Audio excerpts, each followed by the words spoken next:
púlpito imenso aqui que constrange quem vai falar, mas não tem jeito, né? Deveríamos estar numa sala menor. Mas vamos lá, bem, meu nome é Luciano Bonfim, eu sou professor adjunto do Departamento de Educação da Universidade do Estado da Bahia. Para que vocês entendam, a partir de quais referências teóricas eu faço análise dessa temática. Eu sou graduado em Geografia, Pedagogia e Direito, meu mestrado é Ciências da Educação e o doutorado é em Filosofia.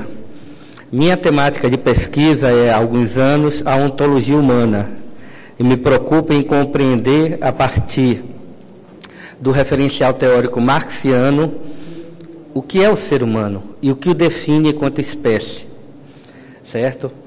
O tema, o papel dos hackers na socialização dos saberes científicos e tecnológicos, ele me veio à mente porque existe um senso comum em torno das tecnologias, como se as tecnologias ou o uso das tecnologias por si mesmo, de uma forma natural, estipulasse ou determinasse o seu sentido, como se aquilo que se faz de tecnologia em tecnologia com a tecnologia fosse o único caminho, a única perspectiva, né, que se poderia fazer, e como se o sujeito que faz tecnologia, que lida com a tecnologia e que produz tecnologia, não fosse um sujeito, né? Fosse uma tubulação vazia pela qual o conteúdo que seria produção tecnológica, a tecnologia passaria. Mas, longe do ser humano ser uma pura objetividade deterministicamente determinada e deterministicamente determinante, o ser humano, o que define ele enquanto humano, é que ele é um ser subjetivo. O ser subjetivo é aquele que subjetiviza, que dá sentido, né? Toda praxe social humana, todo agir humano, ele estabelece sentido. As coisas não são do que são, porque foram assim, são assim, serão sempre assim, Gabriela, né? O ser humano não é um ser absolutamente natural, o ser humano é um ser social. E há uma diferença entre um ser deterministicamente natural e ser um ser social. Mas isso mais para frente a gente vai procurar explicitar. Em torno desse tema, para provocar, eu me fiz a seguinte pergunta: quem é um hacker? Né? E a resposta, né, a princípio já foi dada: o hacker é um ser humano. O hacker é uma subjetividade. E quais são os conteúdos de uma subjetividade? Subjetividade não tem como conteúdo, simplesmente como se pensa, dados, supostos fatos objetivos, verdades concretas inquestionáveis, né? O ser humano é uma subjetividade, ele subjetiviza, ele interpreta, né? O filósofo alemão Immanuel Kant nos ensina que é impossível ao ser humano pensar a coisa em si, porque é um sonho nosso ter acesso à essência do conhecimento, ao conhecimento último, ao conhecimento absoluto. É uma pretensão humana. Aí ele diz: isso é impossível. E por que Kant afirma, na sua obra Crítica da Razão Pura, que é impossível ao ser humano acessar a coisa em si, ou seja, descobrir a essência do conhecimento do que as coisas ou os seres são? E ele vai, a princípio, dizer o seguinte: todo pensar humano, ele é a priori, antes do início da própria reflexão, predeterminado. Ele é a priori determinado pelo tempo e pelo espaço. Então, dado o tempo, dado o espaço, o conhecimento, o entendimento produzido vai ser um dado entendimento. Sendo outro tempo e ou outro espaço, o entendimento vai ser diferente.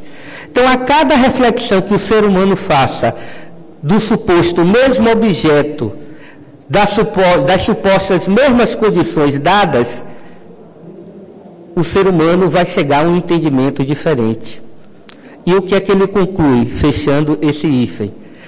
De que, se por um lado é impossível ao ser humano acessar a essência das coisas, é possível ao ser humano entendê-la, dado o tempo e dado o espaço. Então, articulando a questão da tecnologia. A tecnologia não fala por si mesmo, porque a tecnologia é um produto do trabalho humano, é consequência da atividade humana. E a atividade humana não é uma atividade que segue um curso natural pré-determinado, porque o ser humano não é um ser natural como as formigas, como os carrapatos, como as bactérias, os vírus que estão em nossos corpos, como o cachorro, o gato que a gente tem em casa. O gato é obrigado a viver eternamente como gato. O cachorro é obrigado a viver eternamente como cachorro. O chimpanzé é obrigado a viver eternamente como chimpanzé. O chimpanzé não tem hábitos nutricionais que o inseto tem. Nenhum inseto pode ter hábitos nutricionais que o chimpanzé tem. Mas nós, seres humanos, podemos cultivar os hábitos nutricionais, os mais diversos, inclusive das diversas espécies que estão na natureza. Por quê? Porque nós, por sermos um ser que socio-historicamente se tornou um ser livre, e aí nós estamos falando da realização do atributo da liberdade de forma plena, o ser humano ele pode intervir nas determinações da natureza que agem sobre ele. Então, por exemplo, só para exemplificar, você tem um curso do rio que mediata, ou seja, direta ou indiretamente, corre para o mar. Essa é uma legalidade da natureza, é uma lei da natureza. Não existe rio no mundo que não corra para o mar, seja imediatamente, seja imediatamente. O ser humano pode intervir nesta lei da natureza? Não. Mas o ser humano pode intervir na forma como essa lei se materializa na natureza. De que forma, por exemplo, o ser humano pode construir uma usina hidrelétrica, represar a água, construir a usina, alterar o curso, mas a legalidade, ou seja, o rio correr para o mar, continuará se reproduzindo, continuará acontecendo. Então, voltando, o hacker é este ser subjetivo. Sendo este ser subjetivo, o que ele faz de tecnologia com a tecnologia é subjetivação do real, é interpretação do real, é tradução da realidade, é tradução, é interpretação dele, que ele faz da tecnologia. Não é o inexorável. É a sua interpretação como tecnólogo, como subjetividade que domina uma dada tecnologia, faz interpretando desta forma, a partir de dadas referências de valores, ou seja, de dadas referências axiológicas, você escolhe os seus valores, você escolhe a forma de ver o ser humano, escolhe a forma de conceber o mundo, e a partir daí você faz um dado uso da tecnologia, você faz uma dada produção tecnológica, uma dada inserção no mundo tecnológico e uma dada intervenção, direta ou indireta, no real, concreto, ou seja, na sociedade. Então, o que você faz da tecnologia, com a tecnologia, sobre o mundo, sobre a vida das pessoas, não é consequência natural e você não é ingênuo daquilo que faz. Você é responsável pela tradução que você faz do real, pela tradução que você faz do sentido das tecnologias e por aquilo que você produz de tecnologia e como você insere o que você produz no mercado tecnológico. Por exemplo, você cria um software fantástico de uma intervenção social fantástica, uma baita tecnologia social, e você decide, vou me dar bem, vou ganhar muito dinheiro com isso. E você patenteia aquele conhecimento, e ao patentear você exclui os demais seres humanos que não puderem pagar pelo acesso àquela produção tecnológica de ter acesso a ela. Ou seja, você lasca com a vida das pessoas, privatizando o conhecimento científico. É isso que o software proprietário faz. Ele pisa sobre a condição humana, ele atropela a condição humana para o bem-estar financeiro, material de pessoas, de grupos econômicos e de grupos financeiros. Mas vamos para frente. De onde ele veio? Qual a história de vida dessa pessoa? Quem é a família dele? Ele vem de que família? Que tipo de educação doméstica ele teve? Os pais, o pai, a mãe dele, ou seja, que criou ele, ensinou ele a buscar o que na vida? Ele foi qualificado por ser responsável a partir de quais referências de valores, quais referências axiológicas? O que é que ele busca? O que é que ele busca com a tecnologia? O que é que ele busca com o conhecimento científico e tecnológico? A sua vaidade? O seu celebrismo? O seu destaque no meio social? Ou a sua descoberta enquanto ser humano? Ou a busca da compreensão da sua identidade de espécie? O que é que ele está buscando com a tecnologia? Ou para ele pouco interessa? Ele vive o aqui, o agora e ele reduz a condição humana dele ao prazer. E quando ele reduz a condição humana dele ao prazer, ele abdica da condição humana, porque as plantas têm prazer, os animais racionais têm prazer. Só lembrando aqui um pouco de literatura, o texto, o poema criado, produzido por Arnaldo Jabot e musicalizado por Rita Lee, quando diferencia amor e sexo. Os animais fazem sexo, o ser humano faz amor, mas a maioria dos seres humanos abdicam da condição humana porque se satisfazem em simplesmente fazer sexo. Abdicam da condição de ser racional, de ser humano, e se realizam exclusivamente em uma das dimensões de sua vida, que é a dimensão animal. É uma escolha. Como ele sente o mundo? O que ele faz de si? O que ele faz com as outras pessoas com as quais ele convive? Né? E para os outros? Quais são os medos, anseios, sonhos, traumas e fantasias e repulsa do hacker? Quais são as ambições dele? O que é que o move no mundo? Quais são seus desejos? O que eu estou querendo pontuar é que o hacker não é um simples indivíduo que sabe ter um conhecimento técnico. Não é, isso é balela. O hacker, antes de tudo, é um ser humano. Enquanto ser humano, ele é afetado por todas essas dimensões da vida que agem sobre o ser humano. E aí eu lembro aqui o filósofo alemão Karl Marx, em sua obra Ideologia Alemã, que nos ensina que não é a consciência que determina a vida, mas sim é a vida que determina a consciência. Ou seja, nós não escolhemos o que pensar. Nós pensamos o que podemos, porque o ser humano só pensa a partir das experiências que ele constrói. Ou melhor dizendo, ele só pensa a partir das vivências, dos condicionamentos históricos, sociais, políticos e econômicos, nos quais a sua vida, direta ou indiretamente, está implicado. Eu costumo brincar com meus alunos, quando eu dou aula de filosofia, eu pergunto à turma, vocês pensam o que quer? Eu perguntaria a vocês.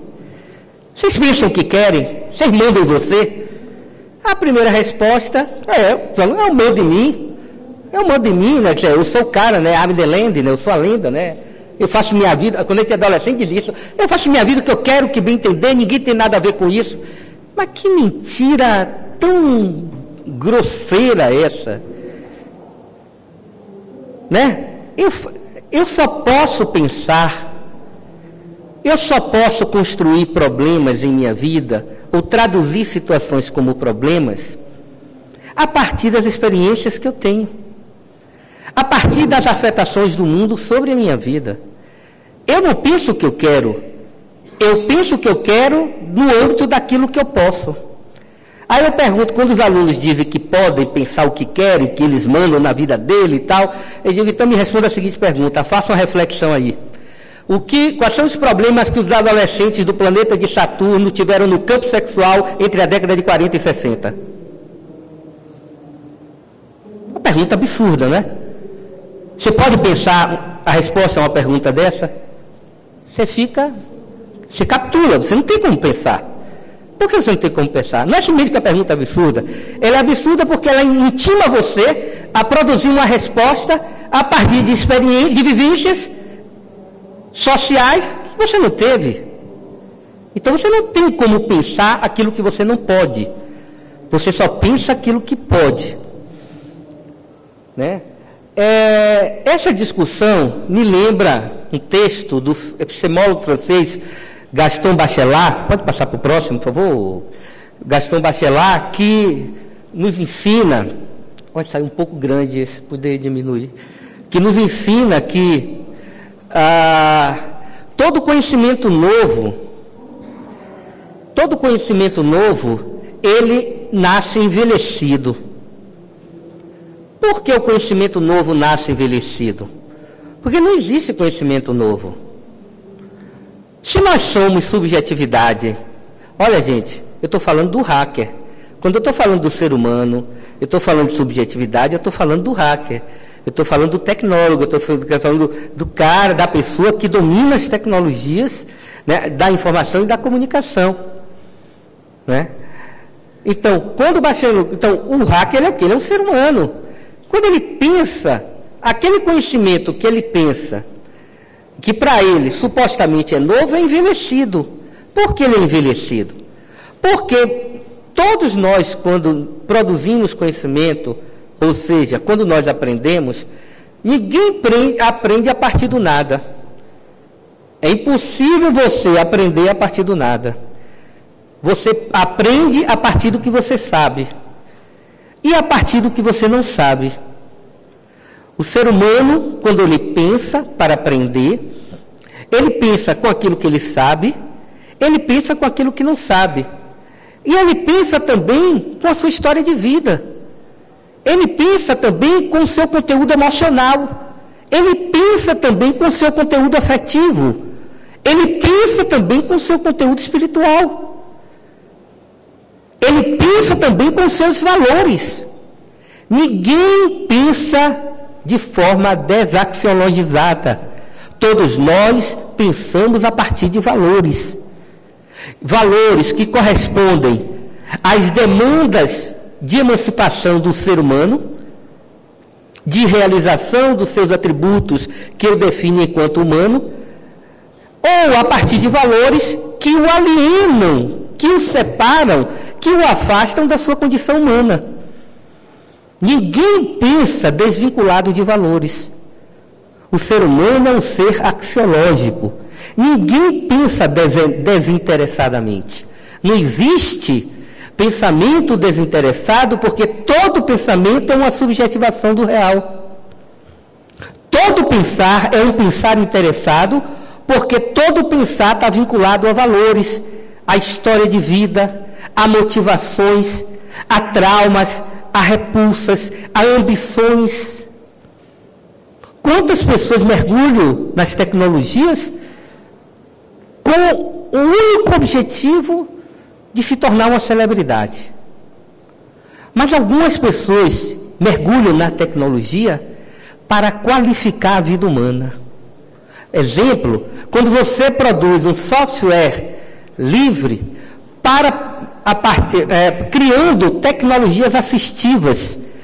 O que são tecnologias assistivas? São tecnologias que vão qualificar a vida das pessoas com deficiência.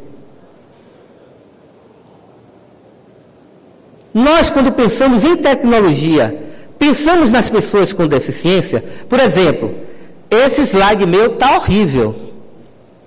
Não é só horrível do ponto de vista da estética, porque caso esteja aqui alguém com visão subnormal, essa pessoa vai estar excluída do acesso às informações que estão ali. Por quê? Uma pessoa com visão subnormal não pode ler abaixo da fonte 36. Então, o meu slide é um slide excludente. É um slide que aliena, que afasta, que separa, que obstrui o acesso da pessoa que está assistindo essa conferência ao conhecimento que eu esquematicamente coloquei no slide. Na calçada das ruas. Na calçada das ruas da cidade de vocês, um cadeirante pode trafegar tranquilamente. Isso já é um problema para você quando você tem um parente que é cadeirante, quando você se torna cadeirante ainda, que seja temporariamente. Então o mundo, as tecnologias são produzidas sem pensar a inclusão, o acolhimento das pessoas com deficiência. Quantos softwares livres foram até hoje produzidos no Brasil que incluem as pessoas com deficiência? Aí eu pergunto a você, e se você fosse uma pessoa com deficiência? Como você se sentiria no universo do software livre? Mas quando a gente não é, quando a gente não sente dor, a dor da exclusão, a dor da alienação, a gente não dimensiona a relevância e a importância. Bem, o ser humano é um ser social, logo não é um ser natural. Já foi explicado, certo? Ele é um ser social, é um ser que se produz em sociedade. Exemplo, você já conhece a história dos irmãos Lobo, né? Tem aquela história, eu estou falando, estou falando de história mesmo, daquele jovem inglês que foi achado na selva, na África, na savana, que ele teve um acidente de avião, os pais morreram, ele ficou com 3 anos e cresceu entre chimpanzés. E existem diversos relatos de antropólogos, eu não estou falando de mito, de mitologia, eu não estou falando de historieta, eu estou falando de pesquisas desenvolvidas por antropólogos e antropólogas sérias, certo? O ser humano, quando ele não está em sociedade, a pessoa com o formato humano, se não vive em sociedade, ela se transforma em quê? Em animal. Somente. O ser humano não se torna humano se não for em sociedade. E isso, os diversos exemplos, casos reais, narrados por antropólogos, antropólogas sérias, já comprovaram isso. Se você pegar uma criança pequenininha, deixar no ambiente selvagem, e ela crescer no meio de animais, ela vai desenvolver os hábitos e a linguagem daquela espécie que o acolheu. Ela não vai falar, ela não vai desenvolver a razão, ela não vai desenvolver as diversas formas de racionalidade, ela vai se animalizar. Você só se torna humano porque você vive em sociedade. Aí a pessoa que se revoltou com o mundo, agora eu vou lá para a Chapada, vou viver lá no meio da natureza, você já foi contaminado, você já se tornou um ser humano. A própria abdicação da vida em sociedade, a própria recusa de viver em sociedade foi determinado pelo quê? Pela vida em sociedade. Então, o ser humano só pode se pensar a si mesmo, pensar o mundo a partir das suas referências sociais.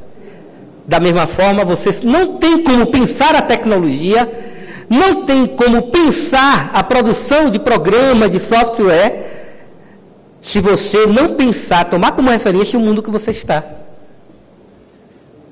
E qual o conteúdo axiológico desse mundo? Qual o conteúdo de valor desse mundo? Qual é a lógica predominante nesse mundo? Você vive para quê? Aí eu faço igual Titã, você tem fome de quê? Você tem sede de quê? O hacker tem fome de quê? Tem sede de quê? Quando ele hackeia, ele está buscando se alimentar de qual alimento? Quando ele hackeia, ele está sedento de que líquido? Não é um fenômeno natural que ocorre com você. É um fenômeno social. A sua subjetividade, você, enquanto consciência, ou seja, com saber, é um ser socialmente determinado. E a tendência, reparem bem, é que você reproduza os valores dominantes na sociedade que você está. Qual é a lógica predominante em nossa sociedade? Propriedade privada, acumulação de riqueza, individualismo. É o tripé da sociedade capitalista. Quando você privatiza o que é próprio, você exclui. Qual é a beleza do software livre? quando ele não é simplesmente um software aberto, mas ele de fato é um software livre, é que ele não lhe impõe nada. Ele não lhe exige nada. Ele não condiciona o uso dele por você a nada. Ele não exige que você pague por ele, ou seja refém de mercados quando usa. Certos softwares pretensamente livres são só abertos. Quando você usa, você traz dentro dele uma série de software proprietário que infesta o seu computador, certo? E que torna você independente do software proprietário, sem saber que o é. E alguns, a situação trágica, sabem que são e aceitam esse condicionamento. O ser humano é um ser histórico, ou seja, ele não é um ser natural, como nós falamos. Ele determina o sentido da sua existência, ele faz uma leitura das leis naturais, ele se posiciona em relação a ela. Ou seja, o mundo não é uma consequência natural, conforme nós já havíamos falado, inexorável de uma história que não é histórica. Como nós falamos, foi assim, é assim, vai ser sempre assim, Gabriela. O senso comum pensa dessa forma. Todo e qualquer conhecimento, em função disso, ele é produzido em sociedade. Logo, suas matrizes são de produção coletiva. Eu acho interessante. Eu fico uma hora com raiva, tem hora que eu dou risada. Quando eu também ter tido uma crise de sanidade mental, uma fase em minha vida, eu fui estudar Direito, E estudando Direito, eu estudei Direito da Propriedade Intelectual. Gente, um dos argumentos mais falaciosos que existe no campo jurídico é a argumentação para defender o direito à propriedade intelectual. Por que ele é falacioso? Você produz uma tecnologia, foi eu que criei, isso não existia, foi eu que criei. Muito bem, então retire desse conhecimento que você criou todos os conhecimentos que você utilizou para o criar, porque não foram seus. Retire os conhecimentos matemáticos, retire os conhecimentos de leitura, de escrita, retire os conhecimentos no campo da física, retire os saberes que seus professores em toda a sua formação lhe ensinaram, retire os conhecimentos das palestras que você assistiu gratuitamente no FISLE, na Latinoé ou na Campus Party. Retire esses saberes todos. Retire desses saberes todos os seus clientes, cujo serviço por você prestado, ofereceram para você oportunidades de apropriação de conhecimento que você não tinha antes. Retire tudo isso. Seu saber desaparece. O saber que você produziu desaparece. Não existe conhecimento individualizado, porque todo conhecimento ele é socialmente produzido, ainda que você não queira admitir isso. Todo ser humano passou por um sistema de ensino.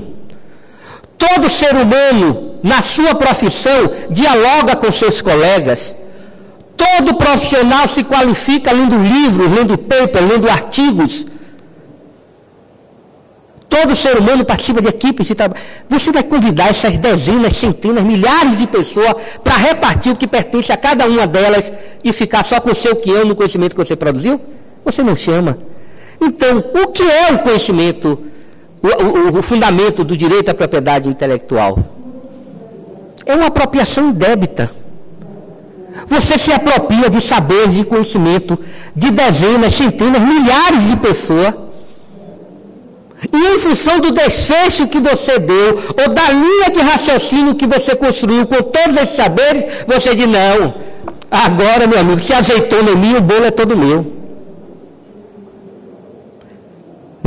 Se a cereja em cima do bolo é minha, o bolo é todo meu. Isso, gente, isso é golpe. Essa argumentação liberal do fundamento do direito à propriedade intelectual é um golpe. Por exemplo, o pneumologista, um pesquisador na área de pneumologia, 20 anos de carreira, um baita cientista, um baita pesquisador, um baita pneumologista. O cara cria algo fantástico, um medicamento fantástico para tratar da tuberculose, com implicações fantásticas sobre a qualificação da vida da pessoa vítima de tuberculose. Aí ele vai e patenteia isso. Vem cá, ele compartilhou desse patenteamento todos os herdeiros de todos os pacientes dele, que foram vítimas dos limites de conhecimento dele, que ofereceram a ele saberes empíricos para que ele chegasse a produzir o conhecimento que ele acabou produzindo e patenteando. Ele dividiu essa patente com todos os seus professores do curso de medicina, com seus professores de química, de física, de matemática do ensino médio. Ele faz de conta que ninguém participou da formação dele, que todos esses saberes não estão no saber que ele produziu, exclui os demais, todos, essa multidão de pessoas do acesso a esse conhecimento, e diz: o conhecimento é só meu. Então, por mais fantástico que seja o conhecimento que você produza no campo da ciência ou da tecnologia, ou da ciência e tecnologia, você só pode produzir isso porque você está em sociedade. Esse conhecimento não é só seu. Já pensou se todo mundo ficasse em silêncio durante a sua formação acadêmica, ninguém conversasse com você, e tudo que você escrevesse, publicasse, ninguém comentasse ou dissesse nada, e em todos os eventos que você participasse, ninguém lhe perguntasse nada, debatesse nada, dissesse nada a você? Você iria produzir alguma coisa? Não iria. Você não iria produzir coisa alguma. É uma falácia o fundamento do direito da propriedade intelectual. O sócio proprietário é um golpe. É um golpe na sociedade.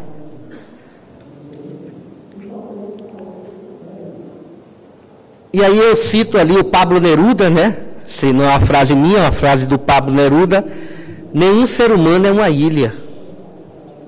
Né? O hacker é um hacker porque ele é o fodão? Ah, porque eu sou o cara, né? A natureza escolheu e disse: ó, I'm the land, he's the land, she's the land, né? Aí olhou para mim e disse: você vai ser um analfabeto tecnológico a vida inteira, cabra. Por mais que você esteja nesse ambiente, seu cérebro vai ter 7 cadeados no que diz respeito à apropriação das tecnologias da informação e da comunicação. É uma seletividade da natureza? Você nasce, não, mas é porque eu já nasci assim. Vocês sabem qual a matriz dessa tese biológica da seletividade da natureza? O nazismo e o fascismo utilizavam isso. Todos os governos tiranos utilizam desse argumento. Todos os argumentos, todo movimento político, né, que é fundamentalista, ele parte desta perspectiva, né, de que a natureza selecionou os melhores, alguns, para serem o cara, e os demais se lascaram, deram azar. Então, quer dizer, a natureza é o Deus tirano que lenha com a vida de uns e favorece a vida de outros. É isso?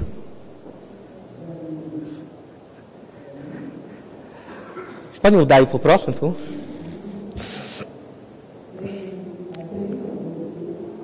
Bem, então, o que nós vimos falado agora, a dimensão ética do direito à propriedade intelectual, né? A natureza ideológica do argumento liberal para a defesa da tese do direito à propriedade intelectual, ela é ideológica por quê? Porque ela mascara a realidade. O que é uma ideologia?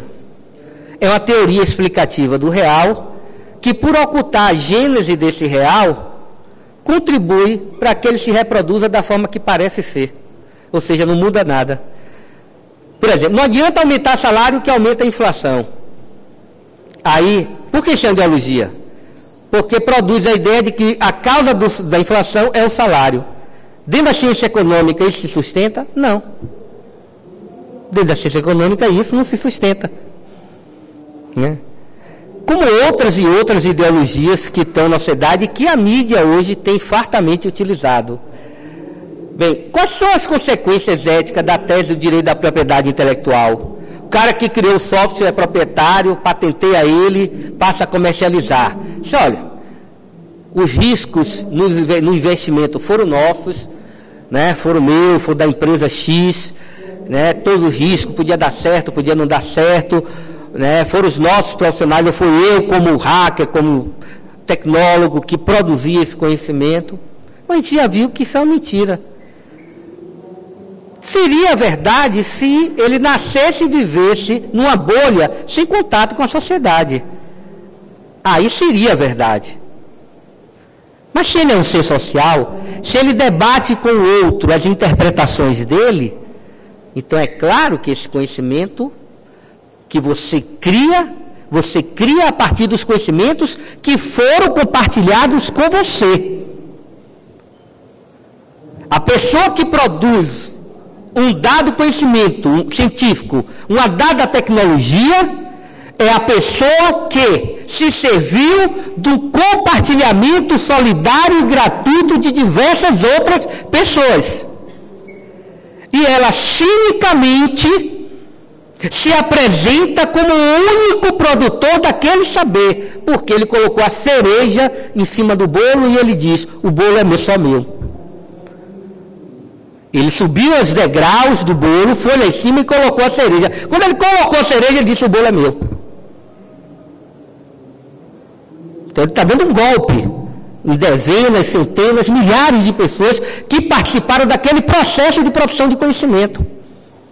Então os saberes que vocês, que são hackers, utilizam, né, para a atividade de vocês, são saberes que foram compartilhados, que são compartilhados com vocês. Então, quando nós estamos defendendo a tese de que o trabalho do hacker, quando ele possibilita você ter um acesso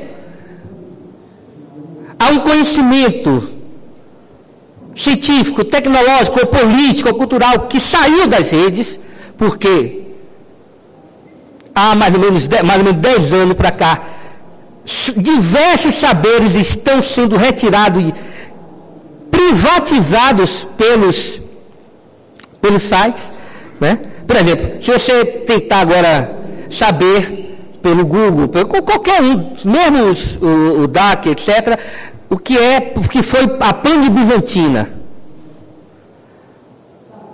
vocês não vão encontrar um site de busca que ofereça a você saber o que é essa pane bizantina.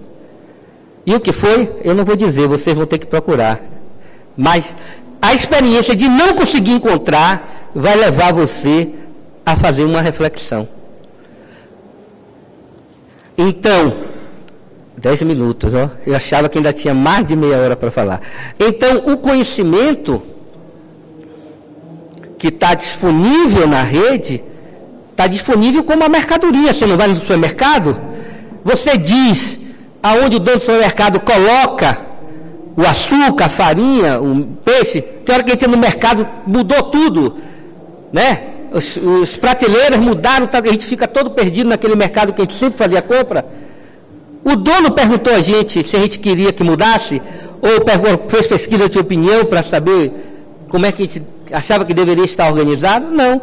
A mesma coisa faz o Google, faz o Yahoo, o Alta Vista, todos os sites de busca, e eles direcionam você para informações dos clientes que mais pagam eles.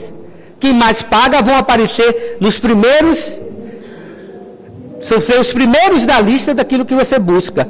Para quem menos paga, vai aparecer mais embaixo. Para quem não paga nada, vai aparecer lá pela 7ª lista, 8ª, 10ª, ou não vai aparecer se não interessar ao capital financeiro, ao grande capital, ao capital das grandes corporações, que você saiba aquilo. Procure saber o que é Google Bomb. Procure saber o que é Google Bomb. Escreva no site de busca Google Bomb para ver o que é que vocês vão encontrar. Vocês vão intimidamente encontrar umas 3 referências. E cadê esses conhecimentos? Cadê esses conhecimentos que relatam experiências, né, ameaçadoras para o acesso à informação? Onde estão esses saberes? Gente, eles não vão botar a raposa dentro do galinheiro. Eles mataram a raposa. Para o galinheiro dele ficar intocável. Então você não vai encontrar nada sobre pane bizantina. porque eles não querem que a gente encontre. Então, como Luma pensou, o mundo é uma aldeia global, a possibilidade objetiva para isso está posta. Mas o mundo é um grande mercado. E as nossas práticas sociais estão inseridas em um mundo de mercado. Há muitas vezes eu vejo os alunos, ou mesmo o movimento sindical, com atitudes pretensamente contra o capital. Pretensamente, mas são totalmente favoráveis ao capital. Quando no século XIX os trabalhadores ingleses, revoltados com as demissões em massa e o trabalho intenso, a mais-valia relativa que levava à morte de crianças que trabalhavam 10, 12, 14, 16 horas naquelas máquinas monstruosas que eram mutiladas e mortas, quando eles pegaram e destruíram os maquinários, pensando que estavam lutando contra o inimigo, não eram as máquinas dos inimigos, eram os donos das máquinas.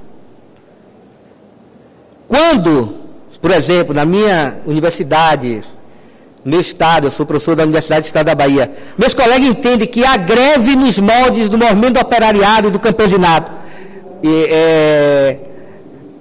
é a única forma de fazer greve, de enfrentar o poder de Estado, e eles param as atividades, o governador está dando risada. O reitor da universidade fica feliz da vida. Por quê? Porque no momento que você faz greve, você para de consumir. Você para de gastar. Você faz caixa para o Estado. Você faz caixa para a universidade. Você toma fôlego para poder pagar as contas.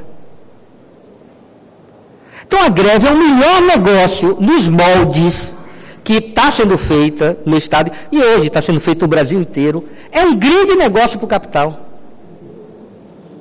No formato que ela está ocorrendo. Agora, faça uma greve administrativa, que é a minha proposta. Ou seja, faça ensino, pesquisa e extensão, mas não encaminhe nada. Não coloque nota em caderneta eletrônica, não faça o relatório, mas não encaminhe relatório, faça a pesquisa, mas não encaminhe o relatório de pesquisa, faça parecer, mas não encaminhe o parecer. Você bloqueia o poder de Estado. Bem, vamos para frente. Então, a privatização do conhecimento e da tecnologia produzida, ela gera alienação do ser humano. O que é ser humano alienado? Não é como ser alienado é a pessoa louca, não. Na filosofia nossa vida, a pessoa que ninguém está alienado. Ou seja, fulano é alienado, fulano não é alienado. Não. Não se trata disso. Todos nós imperativamente estamos alienados. Por quê? A lógica societária aliena a gente dos meios de produção. Ou seja, para você trabalhar, você tem que vender sua força de trabalho. Aliena a gente do produto do trabalho. Quando você produz, digamos assim, o criador da impressora 3D, a Cloner, colega nosso está aqui no evento e tal, a empresa que ele trabalha, que tem o direito de patente, ele criou, entregou a equipe que produziu a impressora. Mas a impressora e o acesso à impressora não é determinado por ele, mas sim pelo dono da sua força de trabalho. Ele está alienado do produto do trabalho. Quando você produz um produto,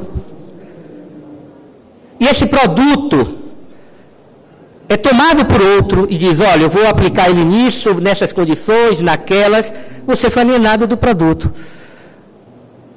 Quando as empresas entrando em concorrência e com a concorrência, os trabalhadores passam a ser adversários.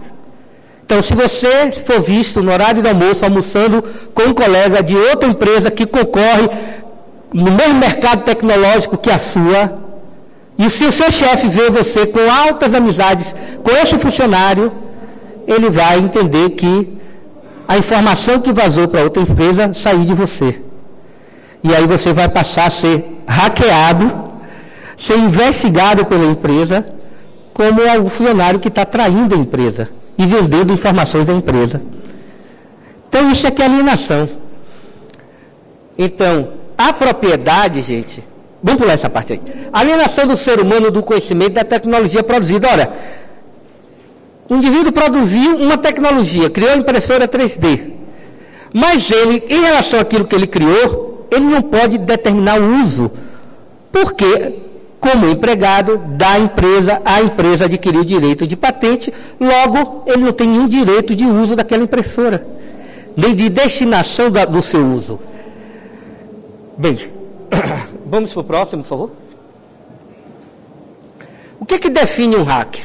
Estamos chegando no final, concluindo. Como nós já falamos, o hacker é um ser humano.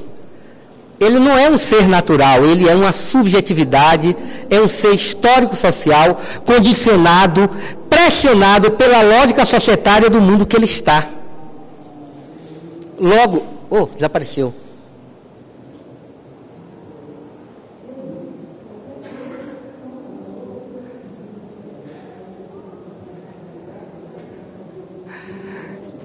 O hacker é alguém que assume a liberdade como princípio de vida. Ele não respeita a lógica da legalidade do sistema capitalista e toma a sua liberdade como ser humano, um ser livre, que demanda por conhecimento, demanda por informação, demanda por tecnologia. Ele vai atrás desses conhecimentos. O hacker é alguém que toma a pesquisa como princípio de vida.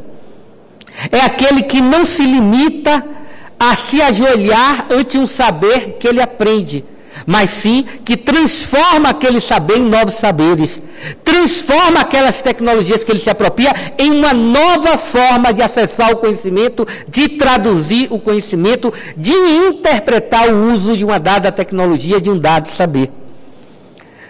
O hacker é alguém que não aceita, que não pode fazer o que ele quer fazer. Né? Parece a pessoa que sofre de TDAH, né? Transtorno de déficit de atenção, né? Hiperatividade.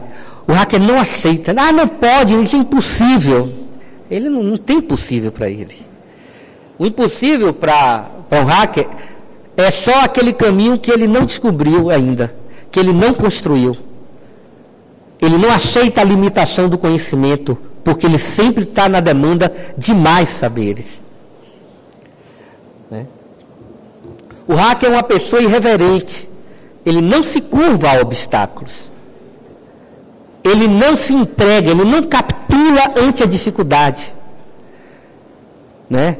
O hacker é uma pessoa que busca a sua realização enquanto ser humano, que luta incansavelmente contra a alienação dele e das demais pessoas em relação ao acesso ao conhecimento científico e tecnológico.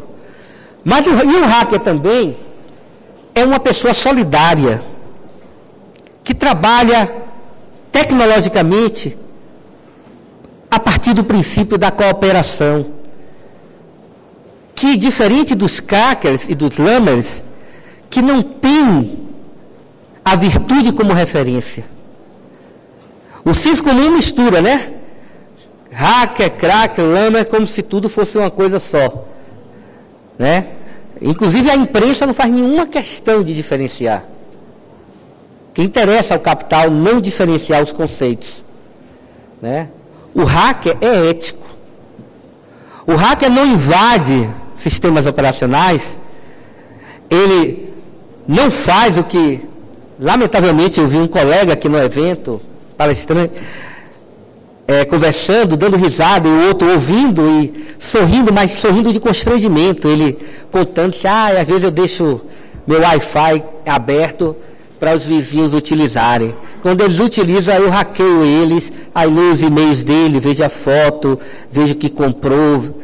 E ele dando risada, achando aquilo o máximo. Eu digo, por que invadir a vida privada do outro é interessante? Quer dizer, minha vida está tão desgraçada que eu preciso mergulhar na vida do outro? Por que eu preciso me apropriar das informações íntimas da vida alheia? Isso não tem nada a ver com atividade de hacker, isso é atividade de cracker. O cracker está vinculado ao mal, né? Ao individualismo, à lógica de mercado, ao celebrismo, à acumulação de riqueza. O hacker, ele é ético, né? Ele concebe o outro como concebe a si mesmo. Então, eu vejo que quando você possibilita acesso a um conhecimento científico e tecnológico, que é necessário a emancipação intelectual, cultural, política do ser humano, por exemplo, quando o Wikileaks disponibilizou essa avalanche de dados e informações que a maioria de nós não se interessa em lê-las, o cara fez um puta bem para a humanidade, ele deu uma travada, uma desengrenada, né, na máquina norte-americana, ele gerou um estrago delicioso ao grande gênio do mal, que continua atuando. Então, você hackear para gerar um bem à humanidade é a coisa mais deliciosa que existe. Você hackear para você saber da vida privada, da vida íntima das pessoas, isso primeiramente denuncia o quão a droga é a sua própria vida, o quão carente de sentido, de valor, de relevância é a sua vida, e o quanto você não merece o domínio da tecnologia que você tem. Obrigado.